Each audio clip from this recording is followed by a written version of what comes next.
अस्सलामुअलैकुम फ्रेंड्स, आज की ताज़ा खबर के साथ दी अरब इन्फो चैनल में आप लोगों के लिए हाजिर हूँ। आज की वीडियो में बहुत ही इंपॉर्टेंट टॉपिक डिस्कस करने वाले हैं। बच्चे तालीम के लिए ममलकत से बाहर अकामा एक्सपायर होने पर खुद कैंसिल हो सकता है या फिर नहीं। इसकी तमाम तो डिटेल्स आप लोगों के साथ शेयर कर रही हूँ। ये तमाम डिटेल्स जानने के लिए इस वीडियो को लाजमी से लास्ट तक ज़रूर देखिए। तो फ्रेंड्स, करते हैं अपनी आज की वीडियो को स्टार्ट। सबसे पहले मैं आपको बताती चलूँ कि इस वीडियो में हम बात करेंगे कि बच्चे तालीम के लिए ममलकत से बाहर जा सकते हैं या फिर उनका कामा एक्सपायर होने पर खुद कैंसिल कराया जा सकता है या फिर नहीं। तो फ्रेंड्स, मैं आपको बताना चाहूँगी कि सऊदी अरब में इमिग्रेशन कवानीन वाज़ेह हैं। गैर मुल्कियों के रहायशी कार्ड, अकामा और एग्जिटरी एंट्री, खरूज ओहदा या फाइनल एग्जिट, जिसे कि अरबी में खरूज नहाई कहा जाता है, का जिम्मेदार इदारा जवाजात खुद होता है। यहाँ पे बहुत से लोगों की तरफ से कुछ क्वेश्चन आए हैं, जिनमें से कुछ का आंसर करना चाहूँगी कि अकामा तजदीद कवानीन के बारे में कहा गया है कि अगर आपका बेटा तालीम की गर्ज से बैरून ममलकत है और इस दौरान अकामा एक्सपायर हो जाए, तो इस सूरत में क्या बैरून ममलकत गए हुए बेटे का अकामा खुद कैंसिल कराया जा सकता है या फिर वो खुद से ही कैंसिल हो जाएगा।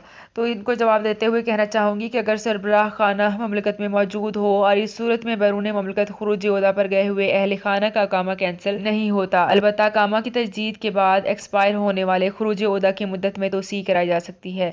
वाज़ेह रहे कि सहूलत रवां बर्स के आगाज़ में फ़राहम की गई थी, जिससे इन तारकीन को फ़ायदा हुआ जो अपने अहल खाना के हमरा ममलकत में मुकीम हैं और इनके बच्चे बैरून ममलकत आला तालीम के लिए जाते हैं।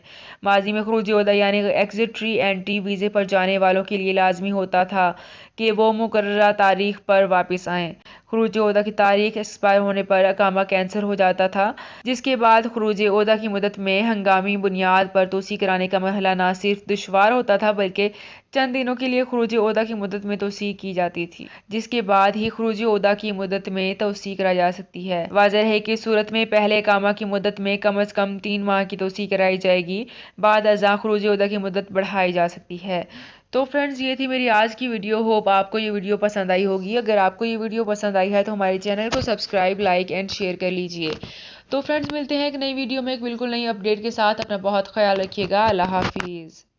सऊदी अरब में मकीम गैर मुल्कियों के लिए बहुत बड़ी खुशखबरी आ गई है। अब कोई भी शख्स जो अपने मुल्क जाना चाहता है और उसका इकामा एक्सपायर हो या इकामा वैलिड हो, शिरका बंद हो, मुसस्सा बंद हो या कफिल छुट्टी ना लगा रहा हो या कोई भी मसला हो, तो आप हमारे साथ रब्ता करें। हम इंशाल्लाह आपको 3 दिन के अंदर अंदर एम्बेसी के जरिए आपका खरूज लगाकर आपको आपके मुल्क वापस भेज देंगे। कोई भी इंडियन, पाकिस्तानी, नेपालियन, बांग्लादेशी, श्रीलंकन या किसी भी मुल्क का हो, वो आसानी से बगैर किसी परेशानी के अपने मुल्क वापस जा सकता है। जी हाँ, स्क्रीन पर आपके सामने जो नंबर शो हो रहा है, इस पर आप कांटेक्ट करें। इंशाल्लाह 3 दिन के अंदर अंदर आपको आपके मुल्क वापस भेज दिया जाएगा। मतलूब केस वाले रब्ता ना करें। शुक्रिया।